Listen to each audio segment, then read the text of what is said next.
माया अनौठो यो किन मुस्कान मेरो यो थाम्नै सकिन भन्नु त धेरै छ तिमीलाई तर किन खै केही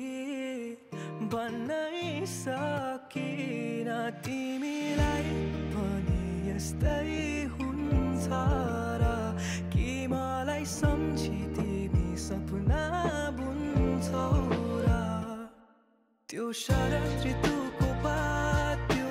चिसो जुनेली रात त्यो अस्ताउँदै गरेको घाम तिमीसँग हेर्न पाऊ त्यो शरद ऋतु